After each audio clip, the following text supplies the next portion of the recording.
Profesor,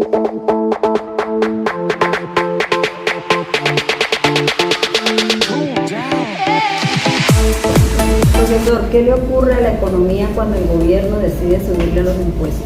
Alba, muy importante su pregunta. A esa pregunta vamos a resolvérsela a partir de un ejemplo numérico con la economía. Hemos identificado, por ejemplo, que la renta o producción de equilibrio de una economía está dada por el gasto autónomo sobre 1 menos la propensión marginal a consumir, que multiplica a 1 menos la estructura impositiva de un país. Vamos ahora a suponer una economía definida con las siguientes funciones. Un consumo dado por 100 unidades, vamos a llamarle unidades monetarias o billones de pesos, como ustedes quieran interpretarlo, más 0,8Y. Este 0,8Y es la propensión marginal a consumir de todos los individuos de esa economía. Una inversión autónoma igual a 150. ¿Qué significa ese concepto de inversión autónoma? Que la inversión autónoma es igual a la inversión planeada y que no depende del nivel de renta ni de las tasas de interés. Vamos a suponer también que esa economía tiene unas transferencias, es decir, recursos que le hacen el Estado a las familias o a los hogares colombianos o a las empresas por valor de 50 unidades monetarias, y vamos a suponer un gasto de gobierno igual a 200 unidades monetarias. También es un gasto autónomo para efectos de simplificar. Esto significa que el gobierno siempre va a gastar 200 unidades monetarias, 200 millones o billones de pesos en esa economía. Ahora, lo primero que hacemos es determinar cuál es el valor del gasto autónomo. Entonces hemos dicho, esta fórmula que ya explicamos, que ya derivamos de por qué sale así, esto significa que el gasto autónomo es igual a ¿qué? Al consumo autónomo más la inversión autónoma más la propensión marginal por las transferencias que hace el gobierno a los hogares o a las empresas, más el gasto autónomo del gobierno. Si reemplazamos, podemos obtener el gasto autónomo. Consumo autónomo está acá, ¿verdad? Este es el consumo autónomo, ¿sí? Entonces el consumo autónomo va a ser 100 unidades monetarias. Más, ¿qué es la inversión autónoma? La inversión autónoma está definida acá, 150 unidades monetarias. Más las transferencias, la propensión marginal por las transferencias. ¿Cuál es la propensión marginal a consumir? 0,8. ¿Qué significa el concepto de transferencias? Propensión marginal a consumir, el porcentaje del ingreso de la renta que un individuo destina a su consumo, de su renta disponible. Entonces 0,8 por las transferencias, que son 50, más el gasto del gobierno, que lo definió el ejercicio en 200 unidades monetarias. Luego el gasto autónomo va a ser igual a 100 más 150 más 0,8 por 50 da 40 más 200. Luego el gasto autónomo, sumando todo eso, nos daría 490 unidades monetarias de esa economía. Ahora reemplazamos en la ecuación de renta o producción de equilibrio, Y sub 0, Y inicial, o sea, vamos a calcular la renta o el PIB inicial de equilibrio sin incrementarle los impuestos, porque la pregunta dice, ¿qué pasa si pasamos de un impuesto, por ejemplo, del 30% al 35%? Entonces vamos a hacer el primer cálculo. Entonces reemplazamos lo que conocemos como gasto autónomo, que es 490.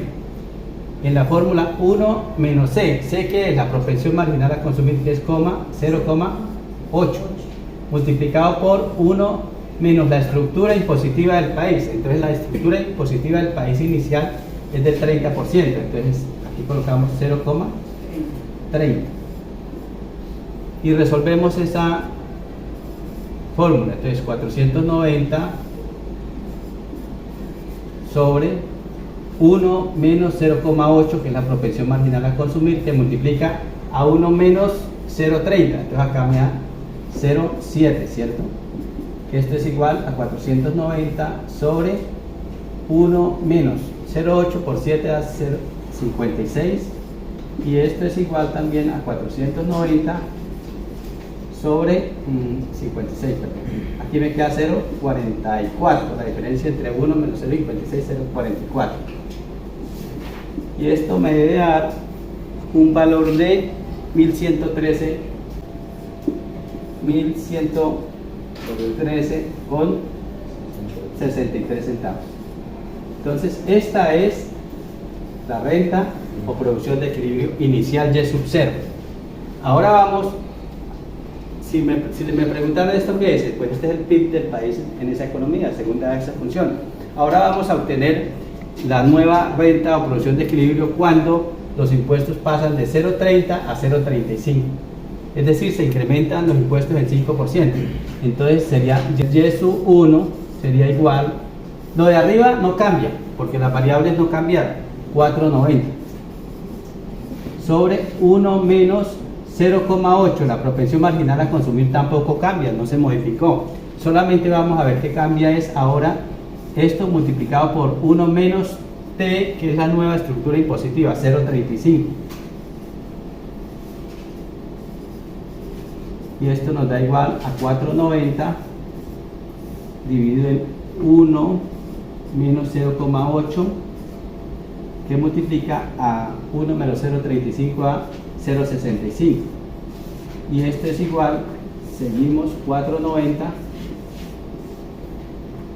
1 menos 0,8 por 0,8 por 65 nos da 0,8 por 0,65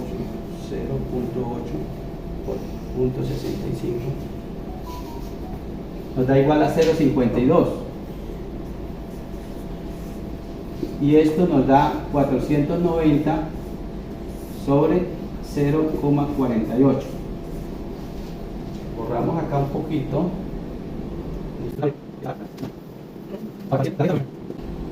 La renta o producción de equilibrio 1 sería igual a 490 se dividido en 0,48. Eso nos da un 1020. 420 con 83. Entonces 1020 con 83 centavos, unidades monetarias. ¿Qué pasó acá? Entonces, un incremento de los impuestos T igual al 5% generó una reducción del PIB de ese país de 0,92,79. ¿De dónde se sacó este número? De restar 1113 a 1020, ¿sí o no? Si esto está dado en millones de pesos, 3.113 menos 1020, promedio 92,79. Esto en términos absolutos. Ahora, el incremento de los impuestos en términos relativos, 5%, genera como consecuencia una reducción de la economía de menos 8,33%.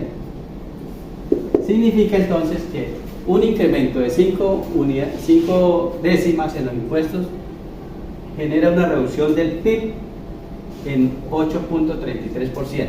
Pero vamos a ver otras consecuencias y otros efectos de esa disminución, de ese aumento de los impuestos, señora. ¿Qué podemos decir de conclusiones de esa pregunta? Podemos decir que en principio un incremento de impuestos genera como consecuencia una reducción de la renta,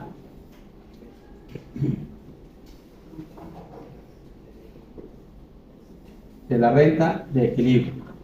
Esto es, genera una reducción del PIB, lo que es lo mismo, una reducción de la producción. Una reducción de la producción implica, por el PIB, implica una reducción probablemente de el nivel de empleo, ¿no?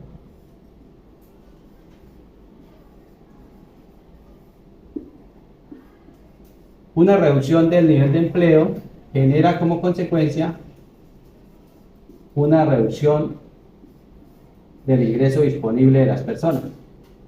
Una reducción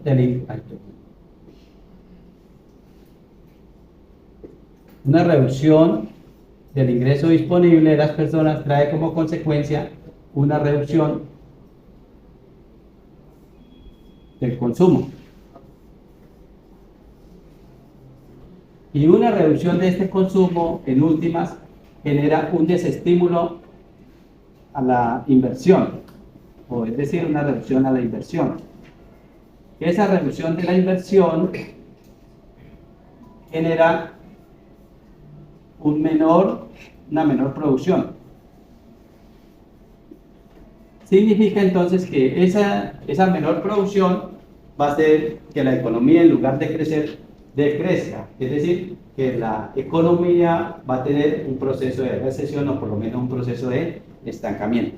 Esas son como las consecuencias o los efectos de la reducción del incremento en el impuesto de una economía. Muchas gracias.